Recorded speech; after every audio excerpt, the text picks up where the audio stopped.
Right. So we're in the midst of a long experiment that has been going on that is trying to deal with the problems of affordability and access and runaway consumption.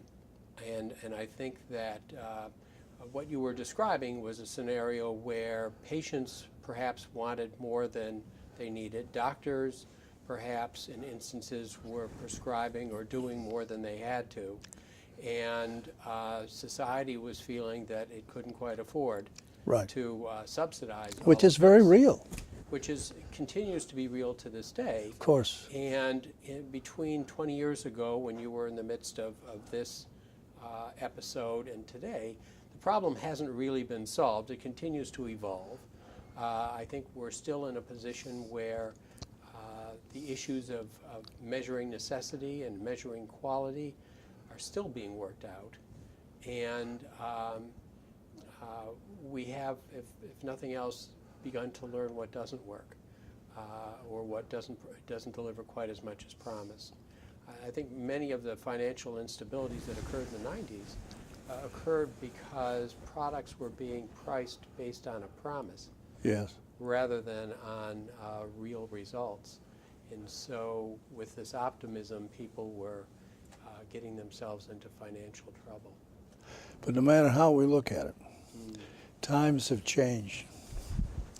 And even though we feel stressful, oftentimes stress can propel people to improve things.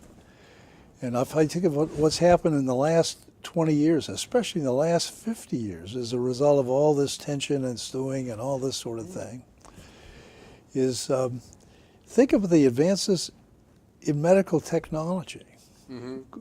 Old folks like you're almost getting to be one. I've arrived, you know.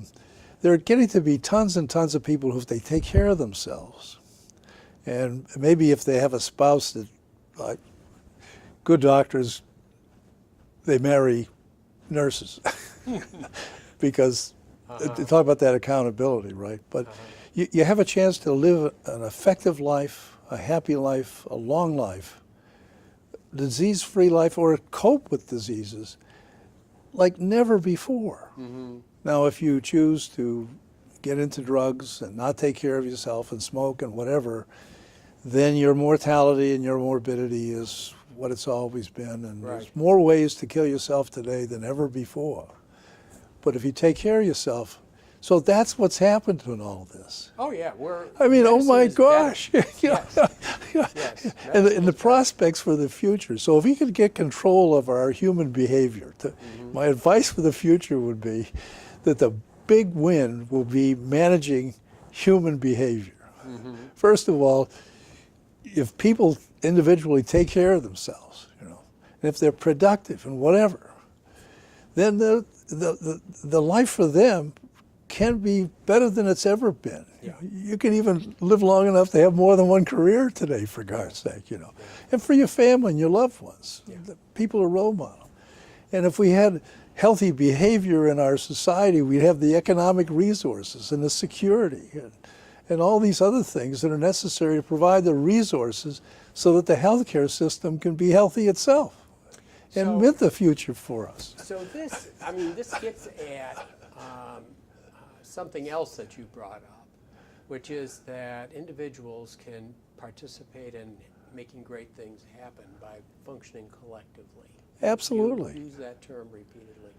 And so that gets at what brought you to the medical society. When you started out in practice, what made you decide that becoming active in the medical society was something you wanted to do? Wow. Well, officially that began from the medical society's point of view. I was driving between the Holy Family Hospital in Methuen, then called the Bon Secours Hospital. That was about 25 years ago. And I had a few patients to see across town from Methuen to Lawrence at the Lawrence General Hospital. And a friend of mine who I'd been a trainee with me at BU in medical oncology by the name of Edmund Charette. He was president at the time of the Massachusetts Society of Internal Medicine. And he called me on the phone. And I remember it clearly because I got this call from somebody. I got a beep on my beeper because we didn't have cell phones in those days. And I remember I was doing consultant for cancer patients in multiple houses in the Merrimack Valley. And so I knew where every payphone in the Merrimack Valley was. So I went to a payphone and I said, Ed, what's on your mind? He said, would you come and join the council of the Massachusetts Society of Internal Medicine? Mm-hmm. And he said, look, he said, it doesn't require a lot of work. And, you know, you could join your colleagues and try to look at the overall environment. So I did. And then I became, over a couple of years, president of the Massachusetts Society of Internal Medicine. And I'll never forget it. I met at the Sheraton Terra Hotel in Framingham. Right. This was about the mid-90s, I guess. And Alex Calcagno, who's head of our federal relations here, delightful woman, smart as a whip. Yeah. She was convening a group of specialty presidents, neurosurgery, obstetrics, internal medicine, and wherever, at the hotel to try to figure out what to do about skyrocketing malpractice insurance premiums. And because I was president of MSIM, there were more dollars and more doctors involved in liability for internal medicine than there were neurosurgeons, obstetricians, and whatever. But the medical society, Massachusetts Medical Society, decided that they would, instead of making recommendations for liability premiums about how much the internists should subsidize the neurosurgeons, they decided they'd stick us all in a room and make us talk it out. There were about 40 people in that room. And it took 3 meetings. The first meeting, people just yelled and screamed at one another. The second meeting, people realized that they had finally been asked for their opinion about what they ought to do to improve this problem, you know. And in the third meeting, they all agreed. They came to a compromise. And they decided that the internal medical people ought to subsidize neurosurgeons, OBGYNers, for the following reason. And that is, the family doctors had responsibility taking care of these patients. You couldn't create a situation where the neurosurgeons left the state, or the obstetricians left the state, or the orthopedic people, because we have an obligation to take care of all of our patients. So we decided that we would continue to subsidize people, but there were certain behavioral changes that those 3 groups of people had to express in order to go forward with the subsidies. And it worked. We got consensus. Behavioral changes, not in performance, but in attitude, occurred, and accountability. And it transformed. Well, that whole thing just, nobody could believe it. So Alex and I had a fight that night. I said, we ought to take the easy things first, and then the tough one we ought to do last. And she said, no. So I listened to Alex. And so we took the tough thing first. And it was, as I say, at Donnybrook. Alex was wrong. I was actually right. But if it weren't for Alex, you know, we somehow got through it. But it formed a bond between myself and my interest in working with people, oftentimes when they're under great distress and conflict, and helping them figure stuff out. And especially when younger people, because they're going to have to share in deciding what their future is going to be, and they're going to have to live with it. See? And that, it's kind of infectious. You probably, I get getting enthused about this thing, but it was infectious. And so that was the beginning of the process of working with people across the state of diverse interests and whatever, to try to do things that we can't do individually, we can only do together. So that's kind of the way that really got started. You got drawn into the medical society through another organization in the mid-90s. Yeah. So your membership in organized medicine was not career long. It was something No. that occurred as your own practice and your own Right. involvement with your colleagues evolved. Yeah, it occurred as a byproduct of internal medicine, family practice. But then the medical society, the Massachusetts Medical Society, was a convener of all this. Yeah. So So- it got drawn in through that process. You saw a lot of potential there. Now, I just want to spend a little bit of time talking about your practice, because you chose to practice oncology, and certainly there's been a tremendous evolution in the practice of oncology during your career. What can you say about your practice as far as the organizational structure of your practice, and as far as the kind of conditions you treated, the kinds of treatments you used, the kinds of results you expected to get? How can you orient someone who 100 years from now is listening and wants to know how they treated a particular condition now? Let me try, in not too many words, to explain how that all evolved. It started when I was a boy. I was originally interested in the Catholic priesthood, art, then science, then in people. And my mother died when I was 12 years old of breast cancer.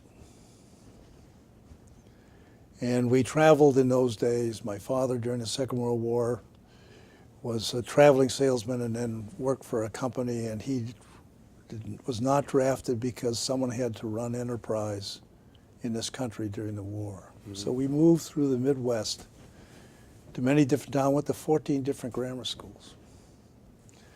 So I certainly learned to love reading, to work with people under very diverse circumstances. I never lived long enough to get involved with a gang or one thing or another. The first thing I noticed was a doctor by the name of Dr. Raycraft. He was the family doctor. We lived in Wheaton, Illinois. He was at Oak Park Hospital, a few miles away. When my mother died, my father was heartbroken. So two things happened. The last day my mother went to the hospital, she was on the back porch of our home in Wheeling, Illinois, and I happened to be home, and my father was waiting to take her in the car to the hospital. She turned to me and she said, "Jack, if I don't come home again this time, be a good boy." I was heartbroken. I was very close to my mother. My father was as well, and old Norwegians didn't talk about sex, they didn't talk about death, they didn't talk about tuberculosis, they didn't talk about cancer. They held their feelings in. Dr. Raycraft got in his car, drove from Oak Park to Wheaton, Illinois, and took my father for a walk. Never forgot that. It stuck in my head. Once my mother died, my father decided to come east, and we moved to Wakefield, and I went to Wakefield High School and then on to college, keeping that in mind. During my sophomore year in college, I got a concussion playing football. I went back to Wheaton, Illinois for a few months and worked on concrete construction. In college, I was inspired by a physics professor, and I was in applied physics. I was in a concrete construction job in Elmhurst, Illinois one afternoon, and I realized I wanted to go back, but I wanted to go into medicine. And I went back, took courses, and BU granted me the opportunity to go there. Two things happened. One was when I graduated from BU Medical School, my father confided in me that he had always wanted to be a doctor, but would never tell me, because if I did not make it, I would feel I had betrayed him or not failed him. And the second thing is I met a doctor by the name of Dr. Peter Marsden. who was a GYN surgeon. And though he was a surgeon, he knew that the future of medicine in oncology was in medical oncology. The medical oncologists could be there while the surgeons were in the OR, the radiotherapists were doing their thing. Someone had to take care of the myriad of medical problems involved. Cancer care was eventually quarterbacked by internists and was multidisciplinary. It was a team sport like football. Otherwise, you're never going to beat Yale, right? He understood that. And he had convinced BU to create a medical oncology program. Here's where the systems begin to develop. The first thing that happened was, I'll never forget this. I was a resident, and I had a patient, a young woman from Radcliffe College. She had malignant melanoma. She came in, I took care of her in a hospital, trying to buck her up and get her feeling better. And Dr. Peter Mosden saw her in consultation. And I saw in him an ability to help patients make the best of it, even though their fate was going to be not so good. A few months later, she was readmitted. I heard about it. I went to see her. It was in the evening. The room was dark. I took my ophthalmoscope and I looked in the back of her eye to see whether she had brain swelling. And she whispered in my ear, "Dr. Evjy, Dr. Evjy, I made it. I defended my thesis. I got my PhD." When I went to see her the next day, her bed was empty.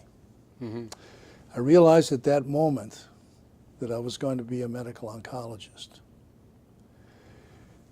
When you train in medical oncology, you have to go everywhere. I even knew Dr. Sidney Farber at Children's, even though I chose not to take care of children. But I saw a role for internal medical people. I saw the need to collaborate. Peter Mosden taught his trainees how to run systems, how to build cancer programs, how to get accreditation from the College of Surgeons, how to have accountability and tumor boards and all that sort of thing. So we learned not only how to be good doctors as human beings, to be comfortably with people who are dying, but also to begin undertaking treatments like chemotherapy, which in those days made people sick. One day, I remember we had 50 inpatients throughout our network of patients just dealing with the adverse effects of cancer and chemotherapy and whatever. So you had sometimes to feel like you were killing the cancer just short of taking the patient's life. So imagine the picture of complexity and intensity and limited technology. We had chest x-rays and a few things like that. We didn't have MRIs and PET scans and CAT scans and all that sort of thing. Oncology in the beginning was essentially palliative care, symptomatic supportive care, end-of-life care. It was a ministry. And I always wanted to do that. But on the other hand, that was it. So I had an opportunity shortly after becoming on the junior faculty at BU as a medical oncologist, one of their first minute ones, to go to Lawrence. There was a radiotherapy machine coming to the Bon Secours Hospital, and the docs knew that they had to build a cancer program around it. And in order to do that, they had to bring all kinds of resources that they didn't have, had to come out of academia and go into the community.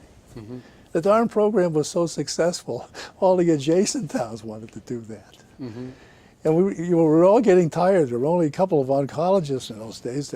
Now there are thousands, but there are only just a few. We had a couple of minted hematologists and stuff. We were really kind of a ragtag bunch, but we were out there. We had all these docs, all these patients, and this incredible chaos. And so we started building a group practice.